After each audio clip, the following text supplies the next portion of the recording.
Well, you're not going to want to hear this, but most people are fundamentally lazy. Oh, I know you don't like the sound of it. I get it.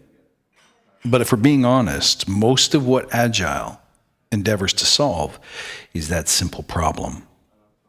That most people have some kind of laziness in them. It could be physical laziness, but it also could be mental, emotional laziness. Unwilling to step outside their fear zone. Unwilling to try new things. Lacking courage, grit, lacking humility. All of those things are a form of laziness. Laziness, I define as simply being unwilling to do the work to get the result. I don't mean the physical work. See, here's the thing about laziness. Work is shrouded in useless, safe things. You can spend all day working on spreadsheets, jumping on off of calls. You might even have to make a lot of decisions in a day. But if any of those things don't add up to meaningful progress, some kind of done thing, something you can hold in your hand, something that's better today than it was yesterday or different, then you're not really working. A lot of people like to say, oh, I love to travel. I'd love to travel more. I can't wait to do more travel. And then you might say, great, why don't we go to Europe this fall? Oh, yeah, but there's this and there's that and there's the other thing. Okay. I'd love to start a business. I want to run my own thing. I want to be my own boss. And man, wouldn't it be great? And as soon as I'm ready, I'm going to launch. All right, when? Let's get it started. Let's work on it tomorrow. Let's build something small. Let's start. What are we making? What are we building? Who are we reaching? Let's go find a customer. Let's create a product idea. Let's draw some diagrams. Start building. Find people. Get the help that we need. Get the funding that we need. Yeah, well, not just yet, though. As soon as this other thing is done, then I'll be ready. Great, let's write a movie. The list goes on and on. Basically, your dream is over here, and you're over there. There's a gap between you and where you want to go. Everyone has that gap. Every single living person has that gap. Somewhere they want to go and where they are right now. Getting there requires that we do something. It requires that we act. We have to stir the pot. The molecules have to move. And that's where most people get trapped. For whatever reason they get trapped, most people are not willing to suffer the pain, to generate the sweat, to test their muscles, to push and push hard. Whether it's because of the risk of failing and what that means to you, or the risk of succeeding and what that means to you, most people don't move that much. They talk a lot. They do a lot. There's tons of action, but it's not meaningful action. There's tons of activity, but it's not momentum. It's more like spinning around in a circle. When I was a kid, I was growing up in Oshawa, and there's this little strip mall that was close to our house. We got our groceries and our supplies there. We went to the convenience store there. We rode our bikes there. And there was a certain spot in the strip mall that was walled in on three sides. There were stores, library, haircutting place, a pizza store, all in this little U-shaped section.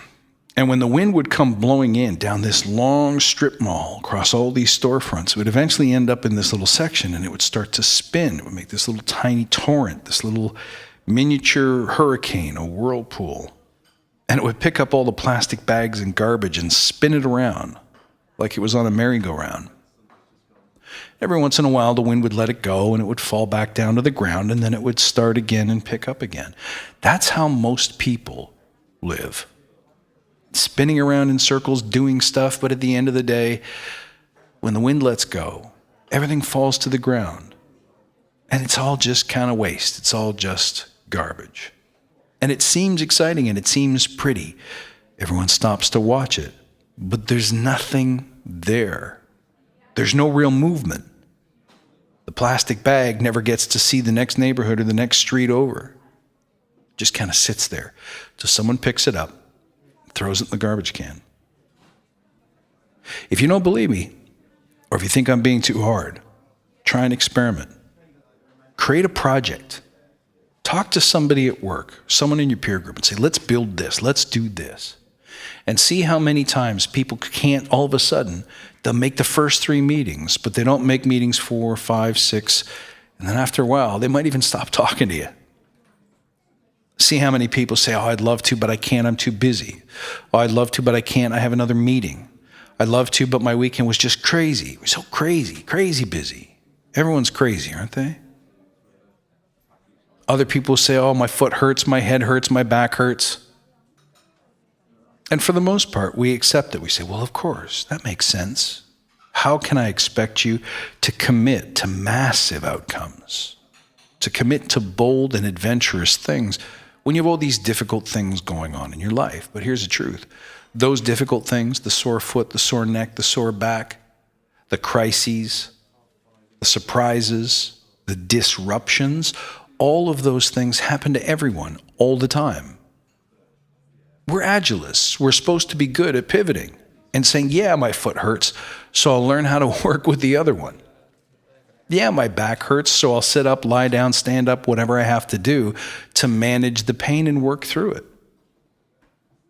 Because you can excuse your way through the entirety of your life and no one is going to call you on your BS. No one's going to say, wait a second. I thought we were supposed to be more resilient, more gritty than that. We want grand things, bold things. We see magnificent futures. We see outcomes that 99.99% of the population can't have, but we're not willing to do any of the work that we know in our hearts is required to get there.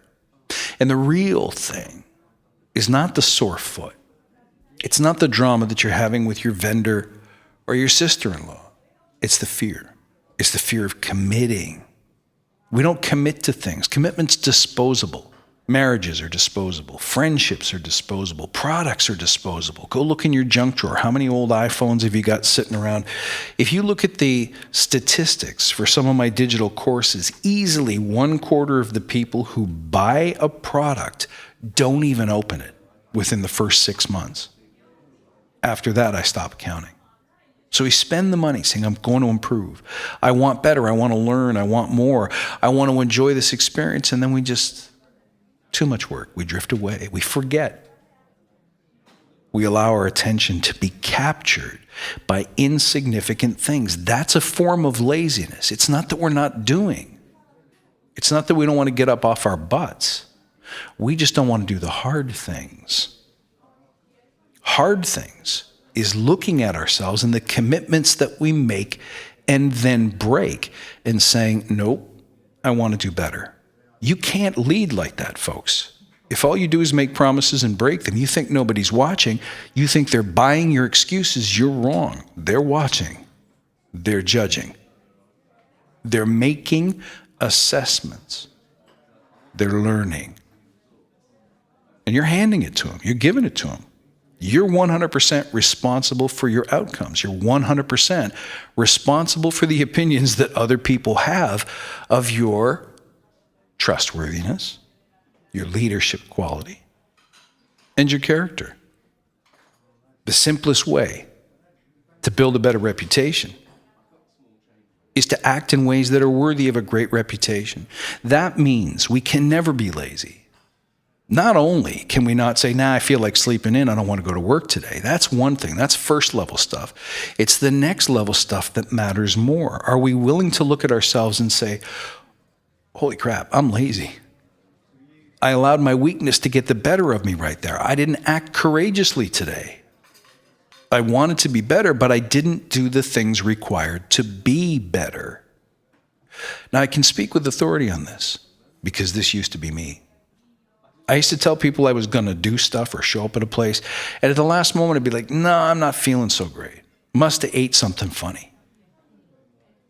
Just got out of the car, long drive, tired, sleepy. I don't want to risk it.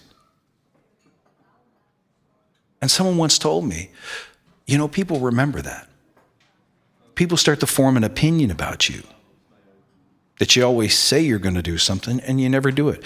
And that changed things for me.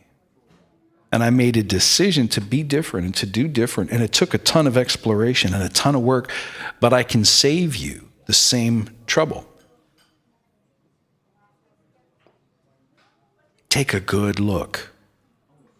Catch yourself making an excuse. Every time you make a commitment and then you don't keep it, you duck out, you change plans.